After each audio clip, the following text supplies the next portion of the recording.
नमस्कार, मेरा नाम है क्रिश और सबसे पहले आज मैं आपका स्वागत करता हूँ इस चैनल पर जिसका नाम है ट्रू हॉरर स्टोरी टेलर।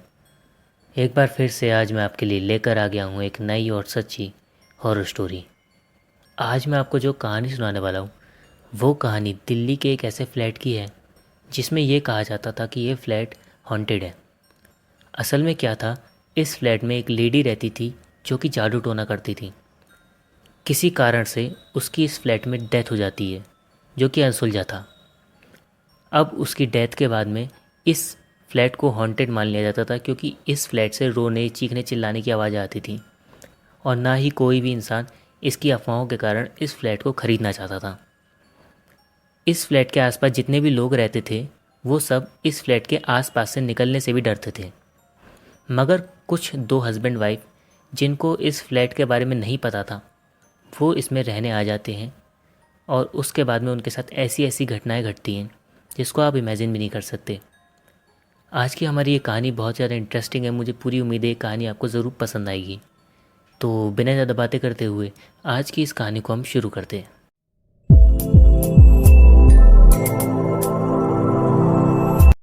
कहानी की शुरुआत होती है प्रशांत और वर्षा नाम के दो हस्बैंड वाइफ के साथ, जो कि इस फ्लैट में बिना इसके बारे में इन्फॉर्मेशन निकाले रहने आते हैं।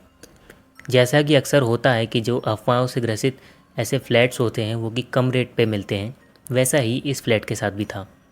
वो दोनों हस्बैंड वाइफ इस फ्लैट में रहने आ जाते हैं। अब उन्हें इस बारे में कुछ पता तो था नहीं, वो नॉर्मली शिफ्ट हो जाते हैं। यहाँ पे जैसे उनको सामान सेट करना होता है सब कर लेते हैं। 4-5 दिन उनकी शिफ्टिंग को बीतते हैं। 4-5 दिन के बाद क्या होता है, एक रात प्रशांत को अपने ऑफिस से कॉल आता है कि उसे अर्जेंट पास ही के एक शहर में काम के सिलसिले में निकलना है। अब प्रशांत इस बात को अपनी वाइफ को बताता है और अपना सामान पैक करके निकल जाता है। ये टाइम 10 बजे के आसपास का हो रहा था रात के। अब जब प्रशांत निकल जाता है तो उसके 2-4 घंटे जब बीत जाते हैं तो अचानक से इनके फ्लैट का जो दरवाज़ा है वो खटखटाता है। घर में वर्षा अकेली थी। वर्षा गेट के पास जाती है और जाकर के दरवाज़ा खोलती है तो वो देखती है कि प्रशांत बाहर खड़ा है। अब प्रशांत को बाहर खड़ा देख वर्षा पूछती है कि क्या हो गया, तुम तो ऑफिस के काम से गए थे, लौट कैसे आए? तो प्रशांत कहता है, अरे बॉस का मुझे फ़ोन आया था अर्जेंट, वो मेरा जाना उन्होंने कैंसिल कर दिया है और मैं नहीं जा रहा, वो मेरी जगह किसी और को भेज रहे हैं और मैं अंदर आ रहा हूँ। मैं आ जाऊँ अंदर?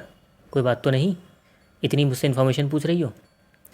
तो वर्षा कहती है, अरे मैं तो ऐसे ही पूछ रही थी, आप आ जाओ, कोई बात नहीं। ऐसा कह के वर्षा उसे अंदर बुला लेती है।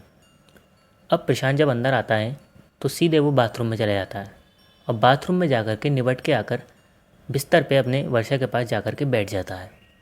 अब वर्षा मोबाइल चला रही होती है और प्रशांत दूर बैठा होता है, कुछ किताब पढ़ रहा होता है।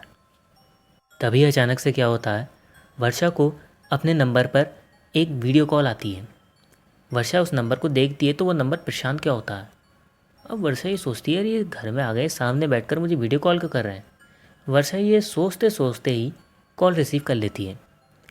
कॉल रिसीव करने के बाद में वर्षा एक ऐसी चीज़ देखती है जिसकी शायद आपको भी उम्मीद नहीं होगी। वर्षा देखती है कि वो कॉल प्रशांत की है और उस पे सामने प्रशांत बैठा है और वो प्रशांत वहाँ नहीं है जो कि उसके सामने है। यानी प्रशांत मोबाइल रिसीव करके ये कहता है वर्षा से कि मैं पहुँच गया हूँ और तुम चिंता मत लेना मेरी। यानी उसने ये बताने के लिए कॉल करा था कि मैं सही सलामत जहाँ बॉस ने कही थी वहाँ पहुँच गया हूँ। और वर्षा के सामने इस समय जो बैठा है वो प्रशांत नहीं है। प्रशांत को कॉल पर यह बात नहीं पता थी। अब प्रशांत वर्षा से कहता है, अरे क्या हो गया, मैं पहुँच गया हूँ, मैंने ये बताने के लिए कॉल करा था तुम्हें, इतनी चुप क्यों हो? तो वर्षा बिना कुछ बोले कैमरा पलट देती है, यानी सामने की तरफ को कैमरा कर देती है दिखाने के लिए कि सामने कौन बैठा है मेरे। प्रशांत कॉल पर देखता है तो वो अपनी ही शक्ल सामने देखता है, यानी वो ये देखता है कि सामने वो खुद ही बैठा हुआ है। अब वो कहता है वर्षा से कि अरे ये कौन है। इस बीच वर्षा के ईयरफोन लगे हुए थे तो कोई भी आवाज़ बाहर नहीं जा रही थी। अब ईयरफोन में ही जो प्रशांत है वो कहता है, अरे ये कौन है, ये मेरा रूप लेके कौन आ गया? तो वर्षा कहती है कि मैं क्या करूं? अब प्रशांत कहता है कि अरे ये जो भी है तुम यहाँ से निकलो इस समय, तुरंत यहाँ से निकलो, पता नहीं क्या है ये चीज़, ये कौन है जो मेरा रूप लेकर आ गया, बिल्कुल मेरे जैसा। तुम यहाँ से निकलो, और मैं आ रहा हूँ, मैं भी निकल रहा हूँ वहाँ से, आ रहा हूँ मैं, ये क्या है मुझे नहीं पता, तुम यहाँ से निकलो, ऐसा कहता है। अब वर्षा हल्के से उठती है और उठ करके बाहर की तरफ जाने लगती है। तो वो जो किताब लेकर के प्रशांत बैठा होता है, वो वर्षा से कहता है कि अरे वर्षा, बाहर कहाँ जा रही हो? अरे चलो आओ यहाँ पे, हम सोएंगे, सोने का टाइम हो गया है, मैं भी थक गया हूँ, इतनी दूर गया था, सोएंगे, बाहर कहाँ जा रही हो? अब वर्षा बिना वो सुने उसकी बात और बाहर की तरफ भाग जाती है, फ्लैट का दरवाज़ा लगा देती है और लगा करके सीधे नीचे की तरफ को जाने लगती है, जो मेन बिल्डिंग का जो दरवाज़ा था वहाँ पर। वहाँ पहुँचने के बाद में वर्षा ये देखती है कि वो जो दरवाज़ा है, यानी जो बिल्डिंग का दरवाज़ा है, वहाँ जो चौकीदार बैठा हुआ है वो प्रशांत से बात कर रहा है। यानी इस चौकीदार के पास भी एक प्रशांत खड़ा है जिसके हाथ में बैग है। अब वर्षा वहाँ पहुँचती है। वहाँ जब पहुँचती है तो वो चौकीदार कहता है, अरे मैम आप यहाँ आ गई? अरे ये भाई साहब अभी अभी लौटे हैं काम पे से, और अंदर ही आने वाले थे, घर में ही आने वाले थे, क्या हो गया? आप इतनी डरी भी क्यों हैं? तो वह प्रशांत कहता है, अरे क्या हो गया, कोई बात हो गई क्या? अब वर्षा सोचती है कि ये असली है, मोबाइल पे असली है, ये जो घर में बैठा वो असली है। वर्षा की समझ में नहीं आती। अब वर्षा ये सोचती है कि शायद ये जो चौकीदार से बात कर रहा है, अगर ये मेरे अलावा किसी और को भी दिख रहा है और बात कर पा रहा है प्रशांत, तो शायद ये वाला जो प्रशांत है ये असली है। अब वर्षा सारी बात उसे बता देती है, चौकीदार को भी बता देती है। चौकीदार हंसने लगता है, सोचता है कि अरे क्या बातें कर रही है मैम, समझ में नहीं आ रहा। अब चौकीदार प्रशांत और वर्षा को लेकर के उस घर में जाने के लिए कहता है कि आप सब मेरे साथ चलो, मैं देखता हूँ घर में क्या चक्कर है, फ्लैट में क्या चक्कर है। अब चौकीदार वहाँ पे जाने लगता है। रास्ते में जो वर्षा है वो सारी डिटेल देने लगती है अभी तक की जो जो उसके साथ घटना घटी। अब जब ये लोग फ्लैट पे पहुँचते हैं तो फ्लैट में जो प्रशांत है वो कहता है कि मैं यहीं खड़ा हूँ दरवाजे पे, मैं यहीं खड़ा हूँ और तुम दोनों देख कर आओ, मैं यहीं खड़ा हूँ, अगर कोई भागा यहाँ कमरे में से, अगर कोई भी हुआ घर में जो कि तुम्हें डराने की कोशिश कर रहा है तो मैं उसे पकड़ लूँगा, मैं घर के अंदर नहीं आ रहा, मैं यहीं खड़ा हूँ। और चौकीदार और वर्षा अंदर की तरफ चले जाते हैं घर में। अब जब घर में जाते हैं और घर में जाने के बाद में जो चौकीदार है वो पहले कमरे में एंटर करता है तो वो ये देखता है कि कमरे में प्रशांत बैठा हुआ है। अब चौकीदार की ये चीज़ देख करके हवा ख़राब हो जाती है। वो नया चौकीदार था उस एरिया में, उसे एक्सपीरियंस नहीं था और कुछ पता नहीं था इस फ्लैट के बारे में। जैसे ही ये चीज़ देखता है वो चौकीदार, वो वहाँ बेहोश हो जाता है। एकदम से वो जैसे ही बेहोश होता है और वर्षा को बाहर आवाज़ आती है कि कोई गिरा, तो वर्षा की और मतलब उसे डर लग जाता है। वो झाँक करके देखती है तो वो जो अंदर प्रशांत बैठा था, जो पहले किताब पढ़ रहा था कमरे वाला, वो गिरे हुए चौकीदार को ही देख रहा होता है और उसे घूर रहा होता है।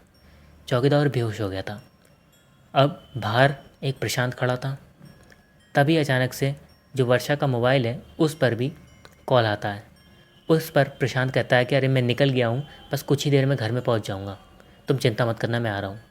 अब जब तीन ऐसे प्रशांत को वर्षा देख लेती है, इतना तगड़ा वाला एक तरीके से छलावा वर्षा देख लेती है, तो वर्षा वहाँ पर बेहोश हो जाती है। चौकीदार और वर्षा दोनों बेहोश हो जाते हैं। अब मैं आपको बता दूँ, एक्चुअल जो प्रशांत था वो वही था जो कि फ़ोन पे था, यानी जो फ़ोन वाला प्रशांत था जिसकी कॉल आई थी वही असली प्रशांत था। बाकी सब तो यहाँ की जो आत्माएं थी, इस फ्लैट की जो भी चीज़ें थीं, उनका एक छल कह लो, वो एक छल था जिसमें वर्षा फंस गई थी। खैर थोड़ी देर के बाद में प्रशांत फ्लैट में लौटता है। जब एक्चुअल प्रशांत फ्लैट में आता है तो वो ये देखता है कि दो बंदे घर में बेहोश पड़े हैं और उनकी हालत काफ़ी ख़राब है। प्रशांत उन्हें ले करके हॉस्पिटल जाता है। जो चौकीदार है वो हॉस्पिटल में जाने के बाद ठीक हो जाता है, उसे होश आ जाता है। लेकिन जो वर्षा है उसे डॉक्टर ये कह देते हैं कि ये कोमा में चली गई हैं। जब प्रशांत को ये पता चलता है कि उसकी वाइफ कोमा में है तो वो तुरंत अपनी माँ को, जो कि गांव में रहती थी, उन्हें बुलाता है बताने के लिए उसकी बहू के साथ क्या क्या हो गया। वो आती हैं।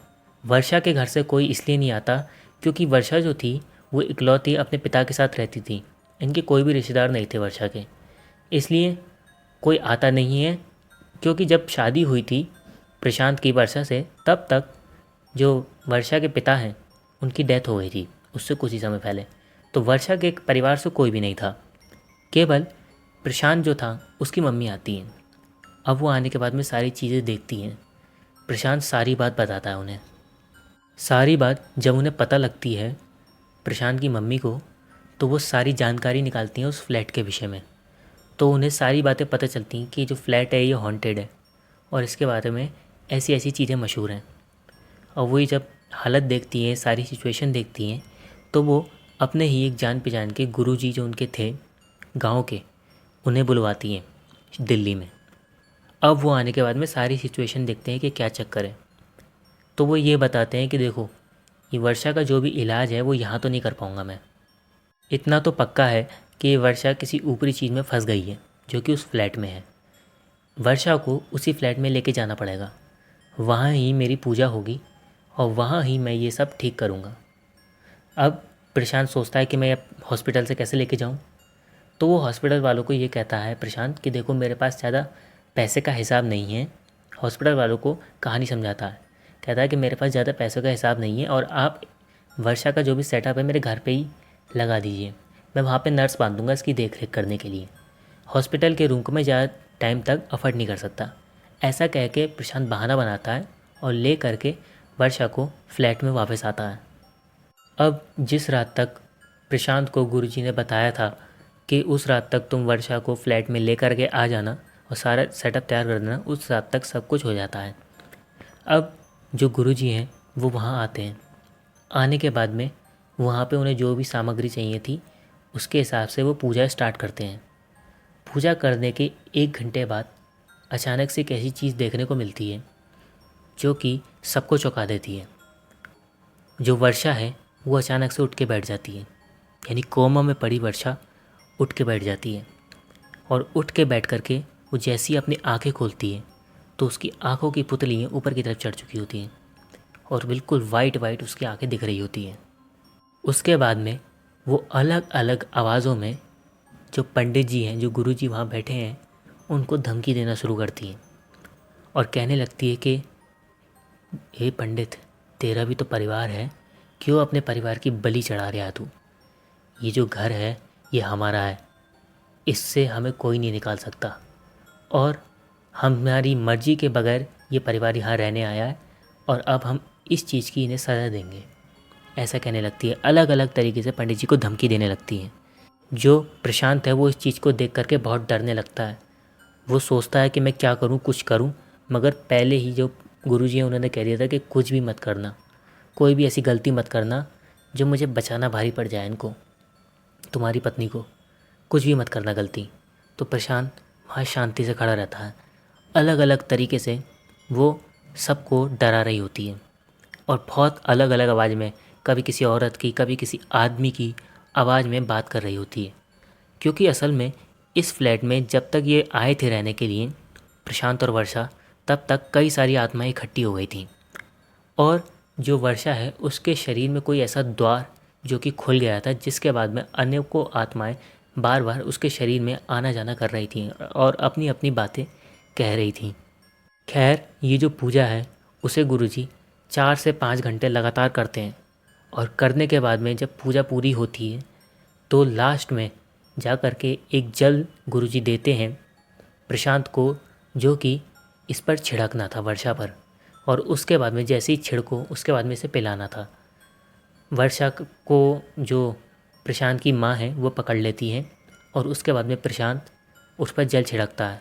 जल छिड़कने के बाद में उसे जल जैसे ही पिलाया जाता है वो नॉर्मल हो जाती है और जैसे ही उसकी आंखें आती हैं, या कि आंखों की पुतली आती हैं, वो तुरंत वहाँ पर पे दोबारा से बेहोश हो जाती है।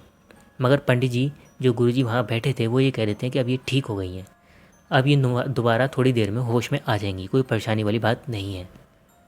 इस पूजा की शुरुआत से पहले जो गुरुजी हैं उन्होंने पहले ही, उन्हें पता था कि ये जब होश में आएगी तो ये आक्रामक भी हो सकती है, इसलिए उन्होंने पहले ही इसे अपने मंत्रों से, ये जो शरीर था इसे बांध दिया था। इसलिए जब पूजा हो रही थी तो ये किसी पर भी हमला नहीं कर पाई, केवल अपने शब्दों से सबको डराने की कोशिश कर रही थी ताकि ये परिवार और ये गुरुजी कोई गलती कर दें। मगर ऐसा कुछ नहीं होता है और ये परिवार ठीक हो जाता है। जब वर्षा और प्रशांत दोनों नॉर्मल हो जाते हैं और इनकी जो माँ है वो सब कुछ ठीक हो जाता है और गुरुजी भी यहाँ से चले जाते हैं, उसके बाद में 1 से 2 दिन के अंदर ये लोग ये फ्लैट खाली कर देते हैं। और ये फ्लैट आज भी खाली है। दिल्ली में ये फ्लैट है। मैं इसका एड्रेस नहीं जानता क्योंकि मुझे जिन्होंने ये कहानी सुनाई उन्होंने एड्रेस नहीं बताया इस जगह का, वरना मैं आपको बता देता। मगर ये फ्लैट आज भी खाली है और इसके बारे में आज भी मशहूर है कि ये हॉन्टेड है। आज भी इस फ्लैट से औरतों की और आदमियों की रोने चीखने चिल्लाने की आवाज़ आती है और लोग इसके आसपास से निकलने से आज भी डरते हैं।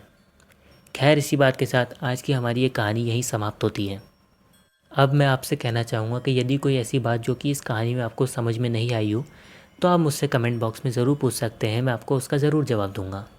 और इसके अलावा मैं आपसे कहना चाहूँगा कि आज ये मेरी जो कहानी है वो ऑडियो में इसलिए आ रही है, मैं फेस नहीं दिखा रहा क्योंकि इसका कारण ये है कि मेरे पास बहुत सारी कहानियाँ आई हुई हैं और उन कहानियों को अपलोड करने में मुझे बहुत टाइम लग रहा है।